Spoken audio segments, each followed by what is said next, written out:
and we're trying to highlight some of our past, present, as well as possibly future.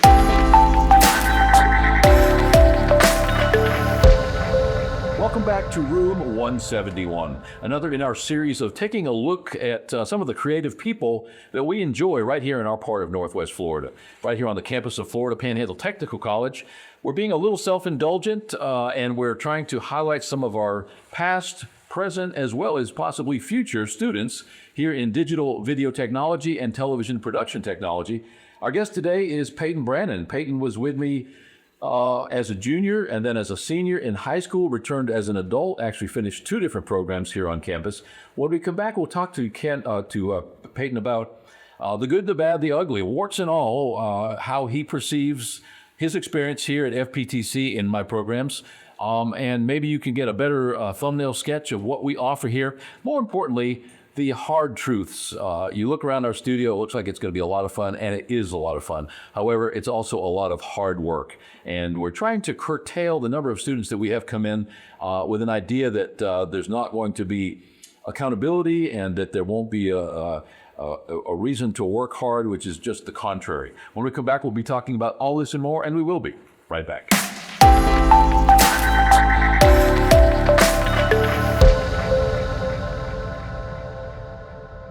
Welcome back. As mentioned, our guest today is Peyton Brannan. Thank you so much for coming in. Absolutely. Hadn't seen you in a year or two? About a year or two, yeah. Yeah, oh man. So you were here as a junior and then as a senior from Poplar Springs High School. Yep. All right, so you graduated the most recent time, when you graduated, it was the 2022-2023 class year? I believe so. I think that was... Okay, so that would have been 2 years ago. About 2 years, yes, sir. We just had a graduation a couple of days ago, which was the 2024-2025 class. So you were 2 years prior to that. Mm-hmm. That was a pretty full class. We had a variety of people in there. We had a wide variety of personalities, which we generally do. Right. You came in, like I say, as a junior. So the way it works with dual enrolled is that you get to come for half a day. You were here in the morning or the afternoon? I was. I started off as a afternoon student, and then eventually went to full time. Right. So did you come full time as a senior? As a senior, yes, I did. I did full time. I think I wouldn't say it was full time, because I only showed up to class for like an hour or two for my senior year, and then because I had everything done at that point, and then I just whipped on over to you guys. And that's the good thing. You know, we have that happen a lot with homeschool, whether they're juniors or seniors. But typically senior homeschool students, they can come here all day long. They still have to do their homeschool. They're still responsible for their weekends or nights or whatever they do. I don't know. I don't try to get into that. But it's very admirable to put in that kind of time. It was obviously more interesting and a little bit more fun, if you want to use that word loosely, to be here than in high school. Oh, yeah. Talk a little bit about that value to the dual enrolled student to be able to do this in lieu of classroom time in the high school. Right.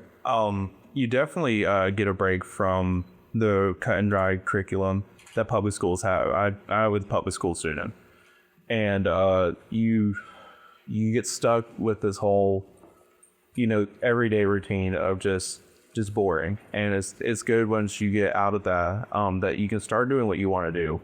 I was very fortunate. I wanted to do our creative, more artistic art field for a career. And it turned into, it's more of a side hustle now, but it is still a dream to make that my full-time job. And it's good to have a place where you can come to, and it's part of it. You get to really know who you are after a while, and you get to be part of something that you didn't realize you wanted to be part of before. Photography was one of those programs that I took as like an all-in class my freshman year. I was like, okay, I really did see me doing this. And I came in here, it's like, whoa, I really want to do this now. This is not what was on the online class that I took in for my freshman year. This is more hands-on. This is more, you're dealing with, we're going to give you this project. I need you to replicate this picture. I need to execute this idea.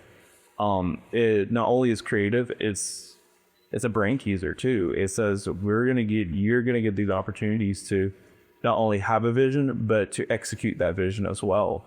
And so you got some of these young students that come in, they got these fresh, really big ideas, and they get to come in and actually execute it. There's trial and error with everything you do, as as most projects, and these students really get to come in and actually get to express themselves in multiple ways, not just on a curricular level, it's not just on a experimental level, but they get to really get their hands on and get to learn something that they want to learn.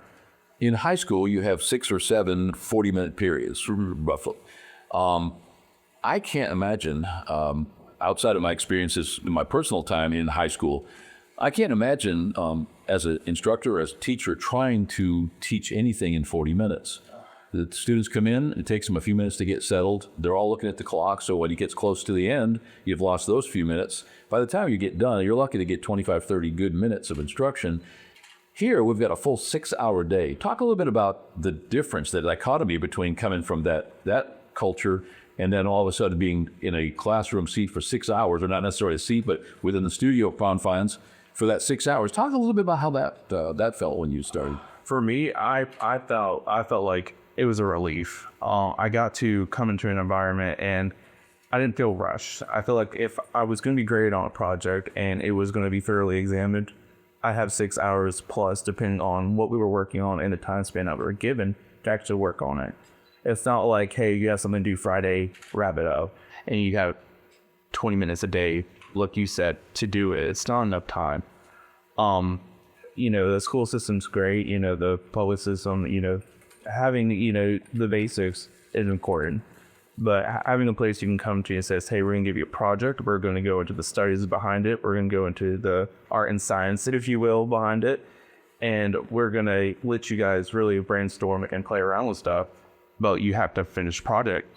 You get to have more time. You're not constricted to a certain, time frame. It does get stressful and it can, overall affect the grades. I feel like, if there is any way to give a student more time, I think that would be the best way, to be honest, of having a full day's work.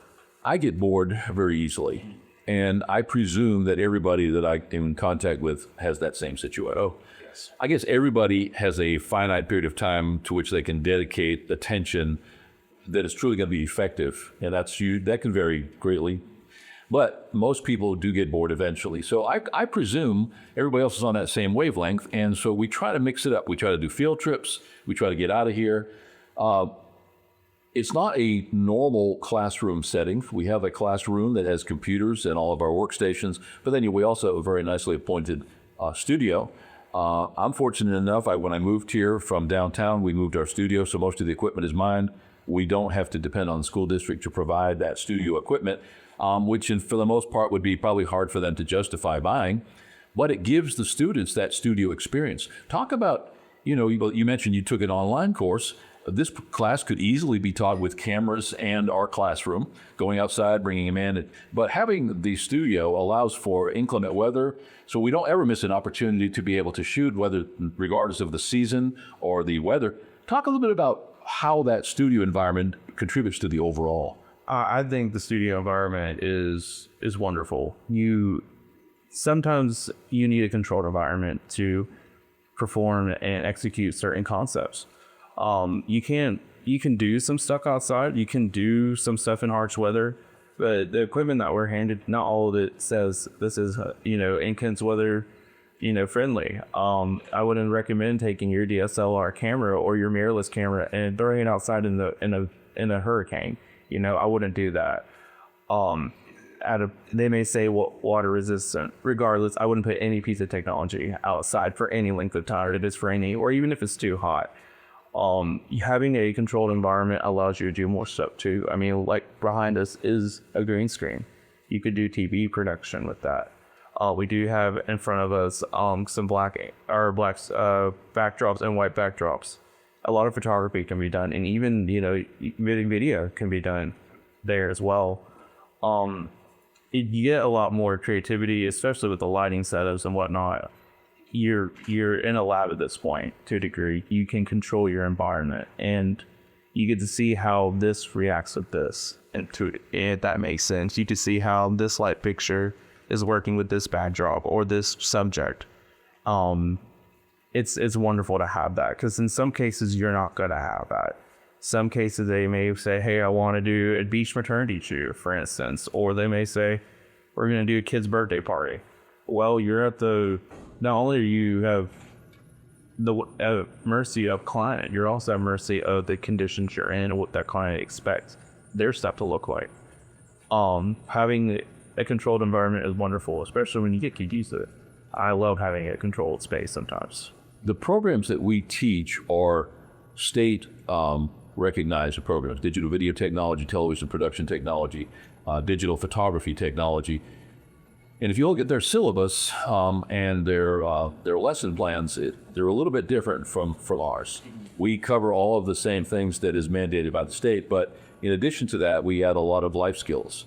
We add a lot of things that the ordinary student kind of scratches his head and, why do we have to learn how to change a tire? Or why is it that we have to say bless you when everybody sneezes? So if somebody sneezes, or why do we say good morning when we come in? We're mandated to talk a little bit about how those life skills made a difference to you as a student.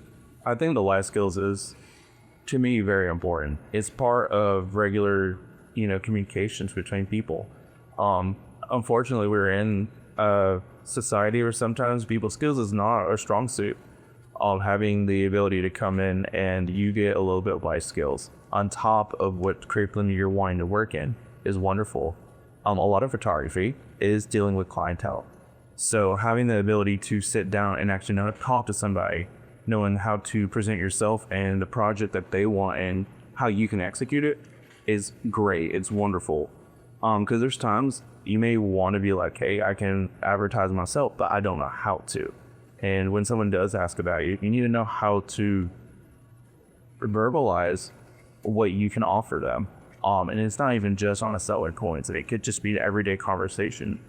You are your business. You are how you want to run things. And there is such a thing as a customer service face, and then there's your real face. But when you're out in the valley, you want to make sure you can carry that general persona to a degree, so you don't lose business, so you don't lose clientele. But you can lose it. It's very easy. Yeah, and you mentioned the marketing, the taxes, doing a budget. You have people come in and say, hey, I made a $35 shoot this weekend. It only took me 20 minutes. Really, where did you do it? Well, we had to drive to Dothan for it. Okay, so you had to have gas, and by the time you get done with that kind of a scenario, they realize that they lost $200 on the deal. And so we try to point out the obvious and try to make it palatable. And so we're not learning a full-blown business course, but we are learning how to be a business person for yourself. It's amazing to me how many of my students will text me, or they'll call me, a year after they graduate and say, hey, I just did my first tax return and actually had some income worth reporting. Do you think that high school overall, by and large, prepares you for life, or do you think that programs like this sort of help some, if not all, students? For me, I can speak for myself. I've learned so much more in your program for life skill wise than I did at school. School, they see it as, okay, I'll be honest, a lot of teachers see it as a paycheck, and I understand. But when you say, here, let's teach you algebra, and I don't need to know what X means. I need to know how to file my taxes. I need to know how to pay my bills. I need to know how to budget. And there is some budgeting course, but they barely brush on it. Well, with you, I remember we had, times where we actually sat down and we said, okay, we're going to pretend to shoot, and this is your budget, or this is how we're going to budget for it. How are you going to charge for your clientele? What are you willing to execute? What are you willing to settle with? And how are you going to get them to agree to your payment? And what if you lose them? How are you going to pay your bills this week? And I feel like that's so important. They don't do it enough in schools. And it's so, I'm not much of a math guy. I'm going to be honest. I chose art because it's not math, or most of it isn't. But it's important to know how to budget. And in schools, they don't go over that. I mean, there's been times where I cut a shoot short, and sometimes I'm like, oh, maybe I shouldn't charge the full price. I should have just said, oh, I kind of wish I would charge a little bit more, because this took a lot more work than I said it was going to take. They're happy at the end of the day, but I got GIFs that my client didn't. And you need to make sure both parties are satisfied at the end of the day, including yourself. believe it or not, there are people out there, and I don't know where they come from or how they get this, but they actually say that I'm sort of hard as an instructor or as a teacher. Do you did you ever experience any of that, or do you agree with them? I wouldn't say you were a hard teacher. No, you definitely give challenge to your students, and I personally appreciate the challenge. I think that life doesn't give you a manual, and life doesn't give you practice runs. Having someone in your life who can push you and put you in those situations where you do have to have a backbone is super important. You will have clientele, and I've had them. They're ruthless. There's no bleeding them. And, you know, I may not have full photography as my full-time career, but I do medical on the side. I'm a phlebotomist, so that means I draw people's blood. You're going to have a backbone. Sometimes you have to redraw that patient, or sometimes you got to call that client back and say, hey, I didn't get the shot you wanted. Do you want it? Because it's something we can redo. There's sometimes you're going to hear the no, or you're going to hear the complaints, but having a person who will teach you, hey, life can be tough, and here's how you handle it, was super important for me. I got a lot off of it. Not only did I build a backbone, I earned a name for myself through the, okay, let's go reshoot this. What's wrong with it? I don't care. Reshoot it. Or, hey, I don't like this. And you said everything you didn't like about it. Okay, well, we'll go redo it. Can we redo it? All right. I mean, you definitely for me, you put me in the situations that you're going to hear the things you don't want to hear, but you learn how to take that criticism. You learn how to take the situations and make the best of it. What's the best thing, or what do you feel was the best outcome? What's one of the better things that you took away from having spent the time in this program? I learned how to have a creative image and how to execute it. With photography, you kind of teach us, you know, there's a science part of it. You teach us an art part of it. But to be a good photographer, in my opinion, is how to master both, and how to walk away knowing I can walk into any room. I could tell you the ISO. I could tell you the aperture. I could tell you what white balance I'm using, my shutter speed. I know what angles I'm going to go for. I know my color grading when I go down to sit and edit it. These are really important things, and you don't realize it until you're actually in the field and you're combining everything together. And of course, like I said, I was with you for 2 years, if not more. You learn that, and you don't realize you learn it until all of a sudden you're out in the field one day. You're like, I just did all that in one sitting. You know, I was thinking about it the other day, and I'm like, you know, it kind of just comes natural because you've seen it so much. We did it repetitively every day for, again, 2 years, and you really get your hands on it, and you become the camera to a degree. You become your artwork. You become the work that you want to put out. And a lot of people, you know, I've looked at other photographers. They've asked me how I edit, what I use, and I just said, you know, I just use, you know, these softwares, and I just keep it simple. A lot of people go out of their way. They want to do, you know, crazy, you know, editorial stuff, and they can do that. If that's their artwork, they can do that. But they think of that when they're shooting. They're shooting for an outcome, not just an editing process. They're shooting for a happy client. And, you know, what was some of the more challenging parts of the program? For me, the challenging part, those days that you went home and said, I'm not coming back tomorrow, or there's probably a pretty good chance of it anyway. Well, for me, those were honestly the video, which is crazy. You know, I came into a digital video technology program, and of course, photography was what I wrote the strive for, but video was the biggest challenge for me. But we went over different things, and I put out some great work in my video. Like I said, I don't advertise it too much because I preferred photography, but if someone asked me, I'll give them a vignette reel. They were like, why do you realize I wanted this? Or I'll give them that ceremonial, you know, documentary that they asked for. Well, I know that you produced a promo video for a business over here on 90 for the rodeo a couple of years ago. Yes. And I have yet to see that.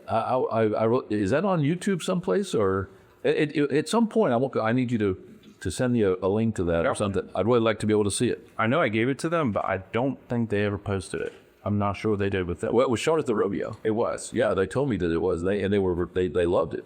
Really? Yeah, oh yeah, they told me, and that's why I was compelled to want to be able to see it. But continue down that lane as far as the stuff that was tough on you. The video was the tough part, and but because we went through it so much, we did dive down into it. There's been some opportunities that I've had where video was what I ended up getting hired for, and the outcomes were great. The editing is the part I'm not crazy about when it comes to video, because it is a lot of work. But you learn to appreciate it when you're just done. You're like, oh, I'm so glad I actually sat down. I did this. Since I left the program, I've done a music video. I've done a couple weddings. Like you said, I did the ads. Of course, I haven't posted them. I just give them to the client and let them use it. And of course, I would love to share them with you. But there's something about that, yeah, these are the hard days. These are the days that I've still got it. You definitely still power through it, and you get to the end of it, and you really learn to really appreciate the work, even when you thought you didn't have it. Well, if nothing else, this program is run like a business. It is. You have to be on time. Mm-hmm. You have to apply yourself. You can't just sit in the chair and fall asleep. You don't get credit for that. Absolutely. So it's not unlike a situation where you were working for me and I was paying you, and therefore I wanted you to produce according to the level at which you were being paid. Mm-hmm. So in many cases, especially for dual enroll students, this is the first opportunity that some of these students have had to be in that workplace environment. Oh yeah, absolutely. From human resources and the way you conduct yourself and your language and so forth to being accountable and finishing on time. Time management is a huge struggle for some people. Following directions, attention to detail, all of those things, especially those three, time management, attention to details, and following directions seem to be the first stumbling block that people run into, because from day one, minute one that you sit down in this class, you are on and you are being paid, in that scenario of being an employee. The very first day we had people cameras and they learned how to shoot in manual mode. How did that work out for you? For me, I mean, like I said, I had a little bit of experience prior to it, but my eyes were open immediately. I said, whoa, I don't know anything. And I remember one of the first things you told us, come in here like you know nothing. Even if you've been here for 2 or more years, come in here like you know nothing and leave it all out the door, because you'll surprise yourself every time. The saying goes, you never know enough. You're always learning. And in the case of this program, you really are. When you thought you knew it, you thought you knew how to use a setting, or you thought you knew how to operate things, immediately you're like, well, no, I don't. Actually, this is a whole new way about it. And from day one, it was always a learning experience. I mean, biggest learning was right then and there, because I've had a digital camera I've been using on auto, not even realizing I was using it on auto for years.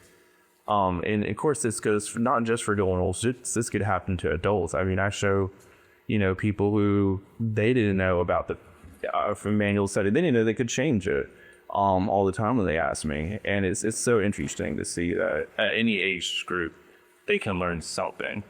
Well, I've had students from 16 to 70, and so everybody's a little different. We've had all kinds of experiences for sure.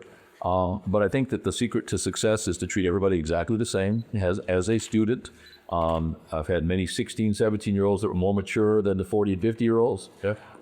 And so the biggest challenge for me is to get into that mindset where everybody's a student and you treat everybody equally. Mm-hmm. You presume that those over 30 or so are going to have more life experiences. Many times, not so much. We have people come in here that they're like a babe in the woods. And so we do that fallback to everybody's the same. Do you feel that you are treated fairly? Do you feel that in all that hard work and all of those demands of being a workplace, the challenges, do you feel that it was a fair and equitable class at the end of the day? I think so. I really do think I was given him just as much opportunity as the next guy. You have definitely helped me out with clientele, putting my name out there. You showed me the ropes. You've given me every opportunity to push myself to grow. And I think that's the important thing is teaching people you can grow yourself. You don't have to have it done for you. And that, I think for a lot of people, that is a challenge, is pushing themselves to do that. With this program, and you definitely get a lot of, not only soul searching, but you get to build yourself up in the program. You get to say, hey, I can do something. I can build myself up. I can be something of myself. You don't have to just be mediocre. You can be above average if you want to be. We're showing some images now from your Facebook page, just showing off some of your work. And we've also been showing some contact information for people who want to speak to you about photography work. What would you say is your area of comfort when it comes to photography? What kind of photography do you like? So for me, as much, because we both do photography. Weddings are not my favorite, but I will do them, and they're great money makers. And not only that, you get to be part of someone's big day. I say I don't like doing or weddings, but deep down I really do. Just because you get to be part of the bigger picture for somebody's event.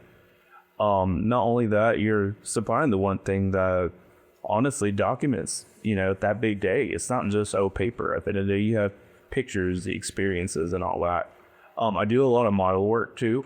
So if somebody even if it's down to prom pictures, if they just want headshots, whatever it may be, I do a lot of portraiture, a lot of modeling. So any needed photographic needed that nature. So you say people more than anything? Yeah, definitely people. Anything on the even if it's not the glam or not glam, whatever the case may be. I have done a couple occasions as well where there were events. I've done some event photography, some candid stuff. I know I just did this past fall, I did the Peanut Festival in Graceville. I did a lot of work shots at that. And of course I also did some portraiture as well. So whatever those needs may be, if I can't supply it, I will get to somebody who can. And I would love to do that for anybody in need, really. Well, as I said, we've been looking at some of your work on screen. Is there anything that you would like to add before we wrap up? Anything about let's start with the school and the program. Anything about the school, the program that you feel that our viewers may want to hear about in addition to what we've already been speaking? Oh, absolutely. I feel if you have a passion for something, if you have a desire, your heart is in it, then go for the program. It doesn't have to be just photography or video. For me, that's what it was. Don't get into a program that you're not loving it. I love the program. I loved every minute of it. But it's definitely one of those things. Get into a program, shadow it, definitely review your options before committing, and have fun with it. You're gonna have hard days. You're gonna have days where you're like, why am I doing this? But you're there for a reason, and just enjoy every bit of it, every minute that you can, and just make the best of it. If you were speaking to a new photographer, what would you tell them is maybe a couple of the biggest challenges in starting your own photography business? Be willing to expect no sometimes. Be willing this year. Hey, maybe I don't want photo services right now. Maybe I'll use another guy, and it's okay. You're not going to get every client, but as long as you put yourself out there, you apply yourself, and you at least try. Just keep your head up. You're going to hear no sometimes. Just be ready for them. And you're going to hear sometimes, oh, I don't like the way I look in that picture. Getting $7 for every time I heard that. Early retirement. You're going to hear it. And if you, like I said, if you're feeling passionate about it, you love what you do, stay with it. Even if it starts off as a side hustle and turns into a full-time thing, don't be afraid to do that as long as you stick with it and you contribute. Thanks so much for taking the time today. Absolutely. Best of luck going forward. You've got a sort of a perfect scenario where you've got a regular job that has benefits and insurance and all of that stuff. Be able to look at family life a little differently when you have that, instead of everything being week to week like it is when you're self-employed, but you still have the side hustle that allows you to express yourself, be creative. And the photography, whether it's moving or still images, is such a wonderful and very broad field that there's literally something for everybody that wants to be participating in that. So thanks again. It was great to spend some time with you, and we look forward to watching where you go from here. Absolutely. Our guest today has been Peyton Brannan, successful graduate from the Florida Panhandle Technical College Digital Video Technology program back several years ago. Peyton is one of my success stories, of whom I'm very proud.